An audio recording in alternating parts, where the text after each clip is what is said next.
Hello everybody, welcome back to Math 2413, more on math. Today we're going to talk about Chapter 3, Section 4, the derivative as a rate of change.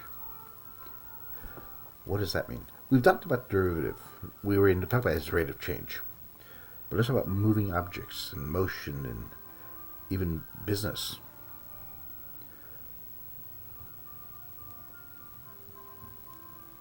S of t is the position of an object at t seconds.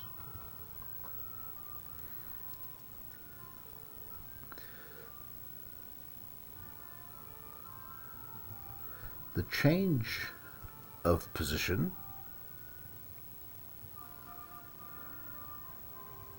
over time is called the velocity.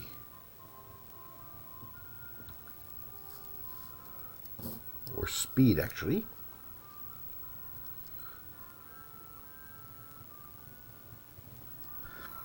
So it's the derivative of s with derivative of t. Speed, the only difference there is speed is an absolute.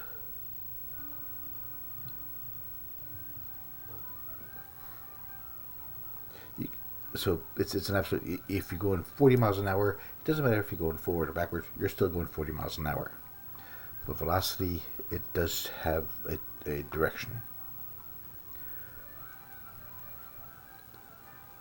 And we call that displacement. Whenever you move one thing to another, it's called a displacement. And acceleration,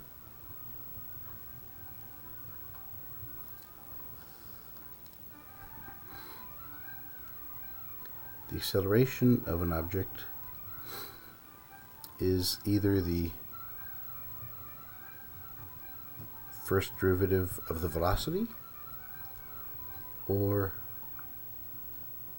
the second derivative of the speed.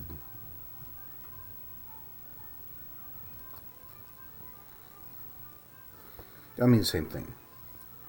We also, that's in physical moving objects, like falling objects, flying objects, driving, sailing. In business,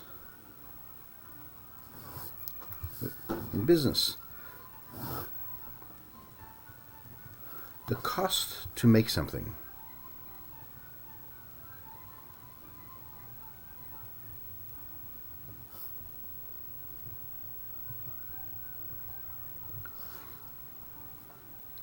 is the price to make divided by number of items made. So when we talk about marginal cost,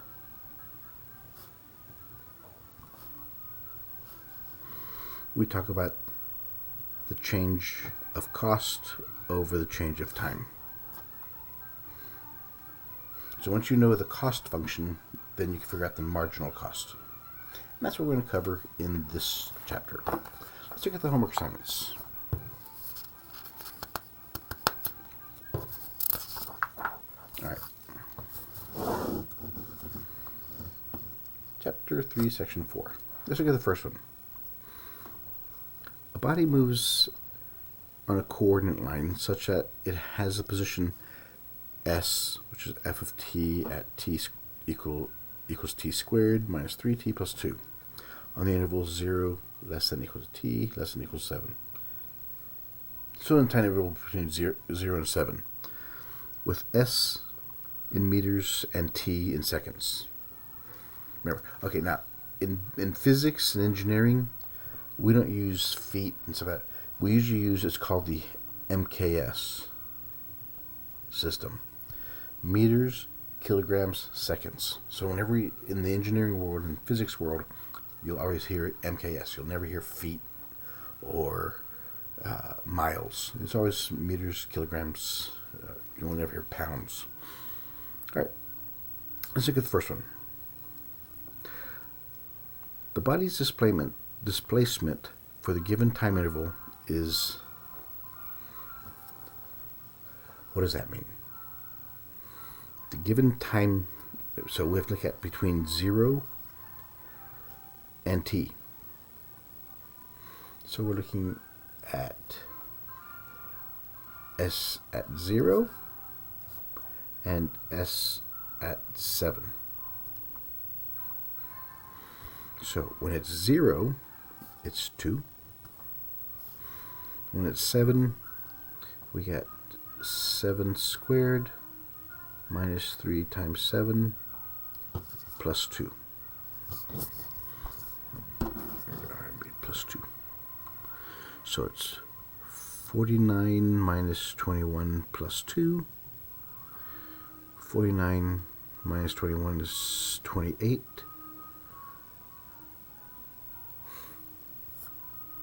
Plus 2 is 30. So the displacement is 30 minus 2 is 28. It's 28 meters. Basically what we're saying is from the start to the end, how far did it travel? To here, 30 here, the difference of which is 28. The body's average velocity for the given time interval is just the average velocity. That's the slope, basically. So we have 30 minus 2. That's the y values. And the x values are 7 minus 0. 28 over 7 is 4. So it's 4 meters per second. You start at the end, the beginning, at the end, and the beginning. Okay, the body's speed at the left and right endpoints of the intervals are body speed. So it's a derivative of that. So remember, it's a ds dt. Let's look at that. Let me get some scratch paper here. So this is 3, 4, number 1, ABC. So S is t squared minus 3t plus 2 and 7. So I have to find the derivative. So it's 2t minus 3.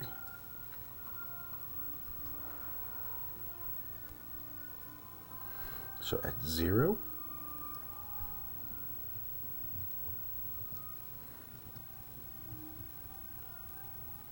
equals negative 3. And at 7,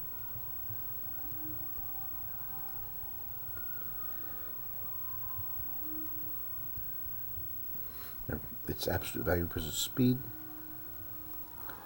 3 and 11.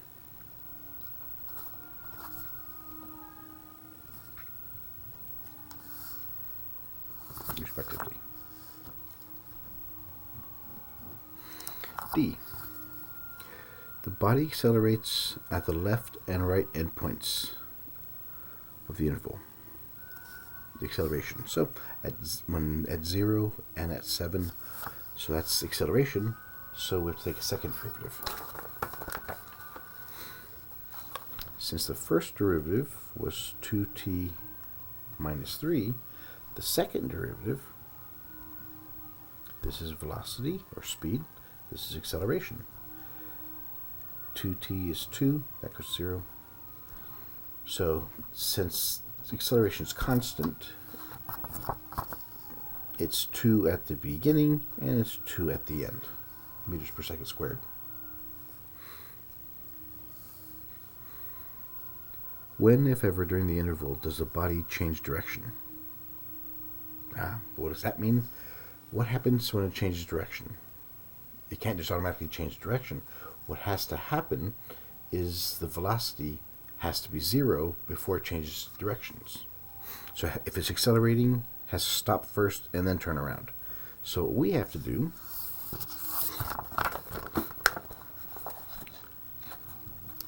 we have to take the derivative, the first derivative, which is 2t minus 3, and set that equal to 0. So we have 2t equals 3, so add 3 to both sides. Divide by 2, so t equals 3 over 2, or 1/1/2, 1.5. I like fractions better. So the answer here is 3 over 2 seconds. That's when it changes directions. All right, that's number 1. Let's look at number 2. The equation for free fall at a surface at some planet, s in meters, t in seconds, is s equals 3.53 t squared. How long does it take for the rock falling from rest to reach a velocity of 22.5 meters per second on that planet? All right, so we know that the speed equals 3.53 t squared, and the velocity is 22.5 meters per second squared. So for these to be equal, I have to make this into the velocity. That's the first derivative. So it's 7.06 t.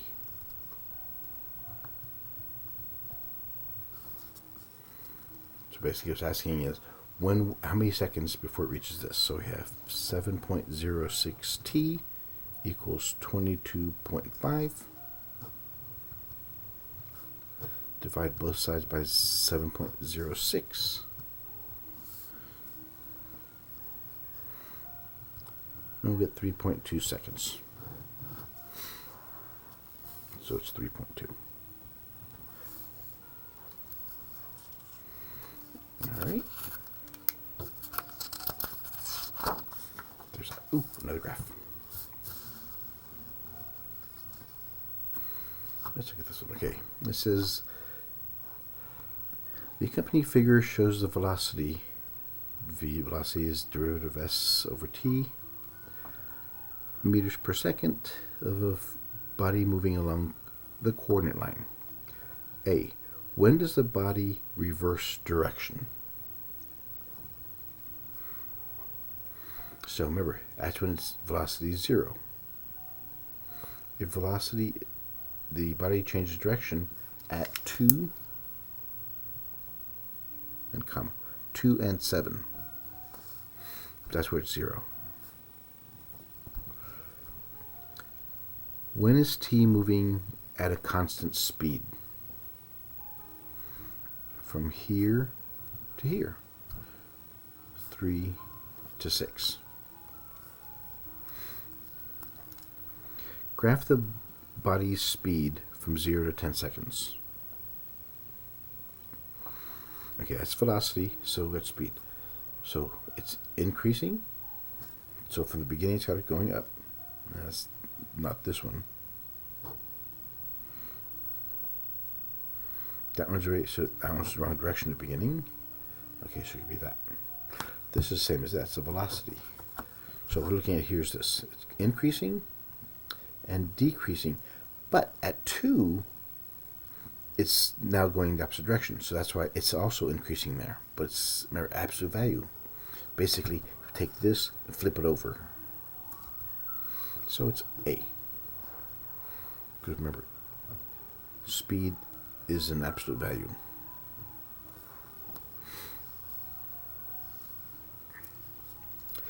Choose the correct graph for the acceleration. Okay, so acceleration in this one. It's going up. That's the speed. This is not always going up. It's going accelerating, decelerating. So it's accelerating, decelerating, constant, acceleration, deceleration. This one says acceleration, constant. So it can't be that, because there's no decelerations. This one's starting off in decelerating in negative already, so it has to be C. Because it's accelerating, decelerating, constant, accelerating, decelerating. Accelerating, decelerating, constant, accelerating, decelerating. So it's C. Number 4. Alright, let's look at this one. It says the accompanying figure shows the velocity v of a particle moving along the coordinate line. When does the particle move forward, move backwards, speed up, slow down? Alright. When is, accelerate? When does the particle move forward? So from 0 to 2, it's moving forward because it's above the line. And then from 5 to 8. So from 0 to 2, and then from 5 to 8. When is the particle moving backwards? From 2 to 5. It's below it, so it's moving backwards. From 2 to 5. We can't make them equal because at 2, what is it doing? Is it going forward, backwards, or what? So we can't do anything. That's why you have to do that. Just these strict intervals. When does the particle speed up? Okay, when does the particle speed up?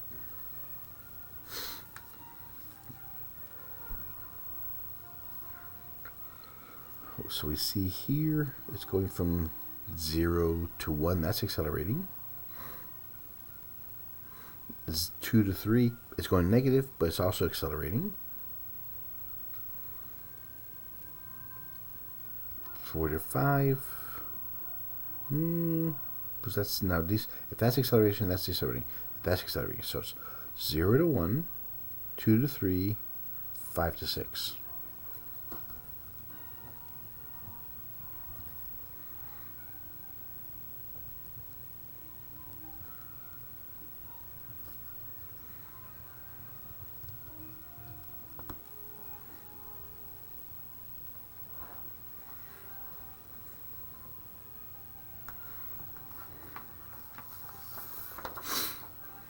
Let me see.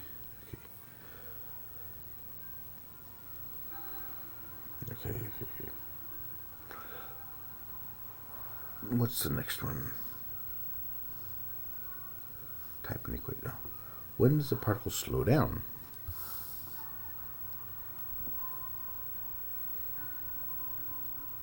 From 1 to 2, 4 to 5, and 6 to 8. 1 to 2, 4 to 5, and 6 to 8. Because if that's increasing, that's decreasing, and negatives, that must be increasing, that must be decreasing. Increasing, decreasing. When is the particle acceleration positive?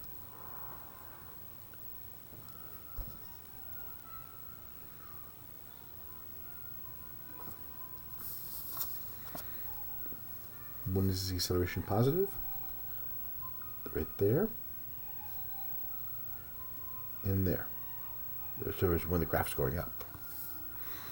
0 to 1, 4 to 6.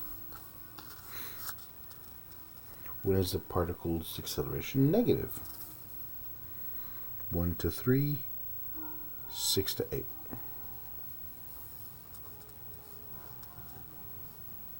There.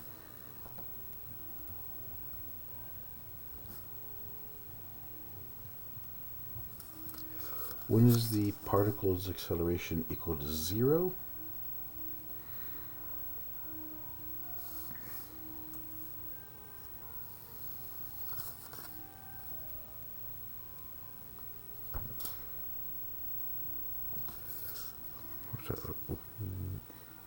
when is the particle acceleration equal to 0? From 3 to 4, there's no acceleration there, and from 8 to 10.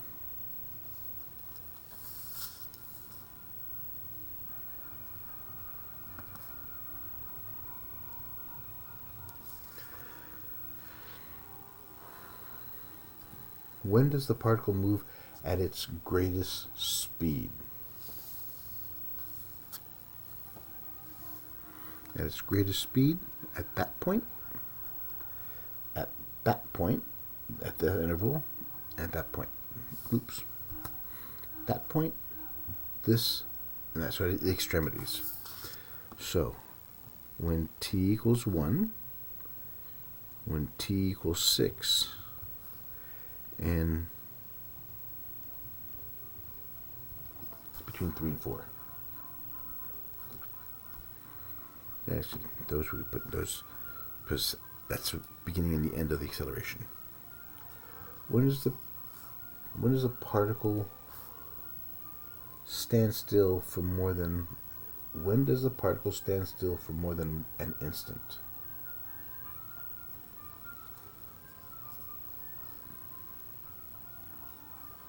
You say the entire graph.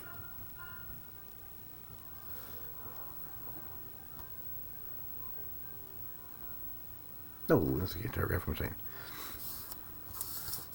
From 8 to 10. Because it's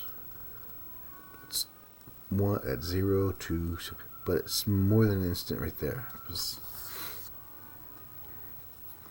So it's from 8 to 10. Almost done. Alright, number 5. Now we're going to do business. Suppose that the dollar cost of producing an appliance is, let me write that down. Put that down here. So,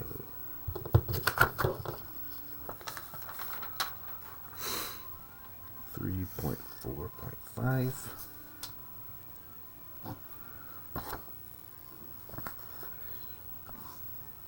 Cost function is 1,400. That's the startup cost, plus $50 an object, minus 0.3 x squared.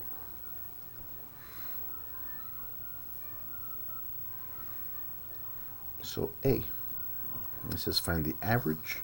The average is the cost of making 80 appliances over the number.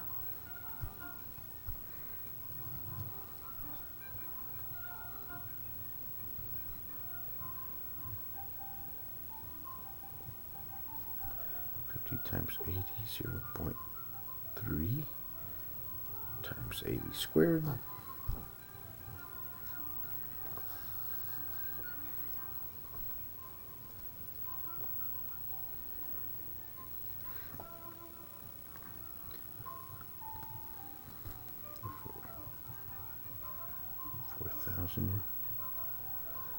Minus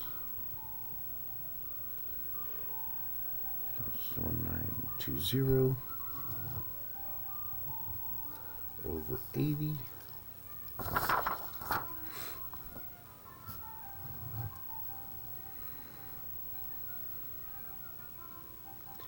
$54.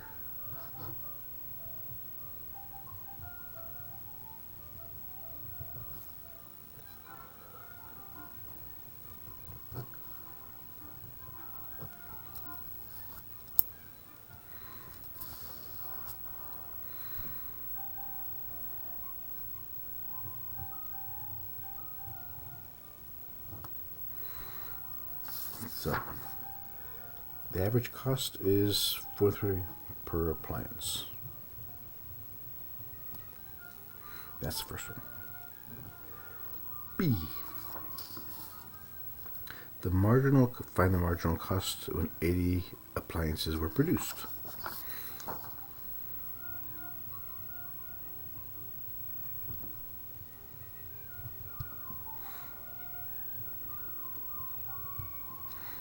So the marginal cost is simply the first derivative of the function. So we have c of x equals 1400 plus 50x minus 0.3x squared.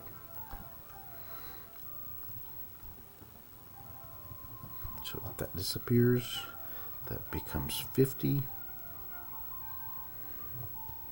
0.6x plus multiplied by 2.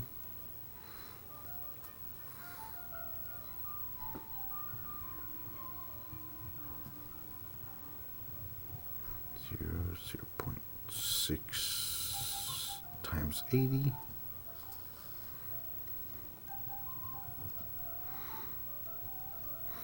That's 0, so it's 8 times 6 is 48. So the marginal cost is 2. I'm sorry, I'll put this in there.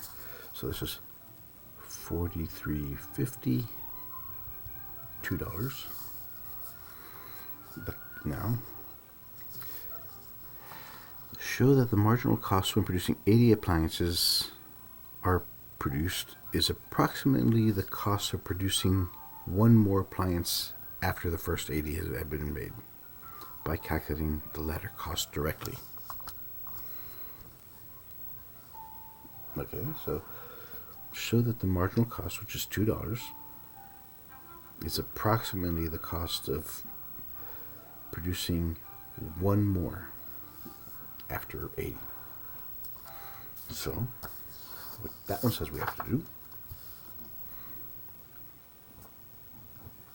So we know that C80 is already 3480. We did that here in the first, the top part.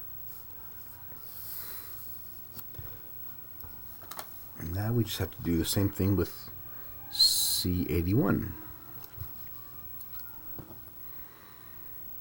So we have 1400 plus 50 times 81 minus 0.3, 81 squared. Put that in a calculator.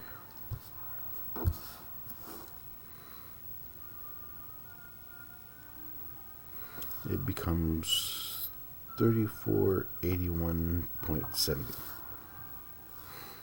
The difference is $1.70.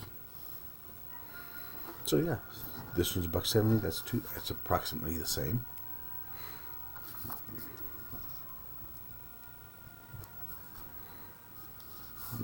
Put that there.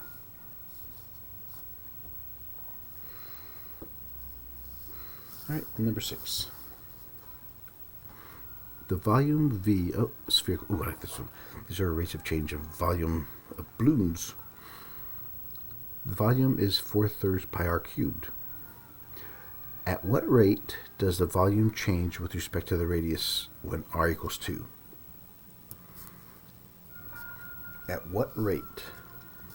So we have V equals 4/3 pi r cubed. Take a derivative of that. Leave the constant alone. Since we're looking at radius, so 3 pi r squared. We bring down the 3, subtract 1. So the 3's cancel. 4 pi r squared. It said when radius is 2. So 4 pi 2 squared. 4 times 4 is 16 pi.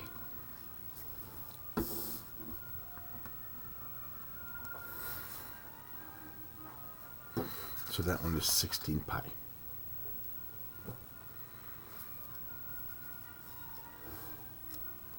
Using the rate from part A, that one, by approximately how much does the volume increase when the radius change? How much does the volume increase when the radius changes from 2 to 2.2 feet?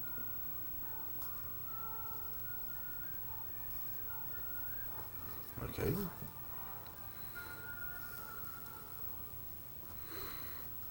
So what we have to do there is just find the volume between the two using that rate of change.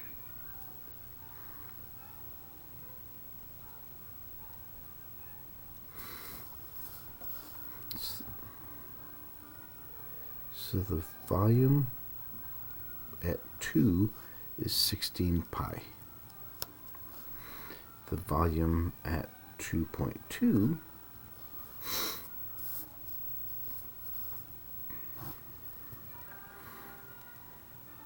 4 pi 2.2 squared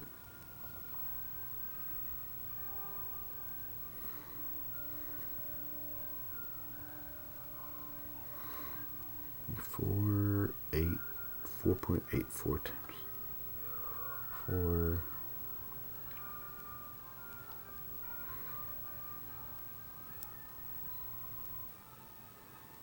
Let's see, this one, it's approximately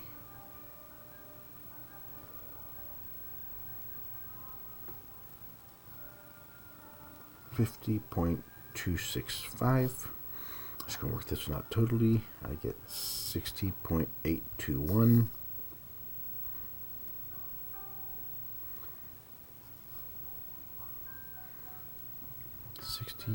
.82 minus 50.26.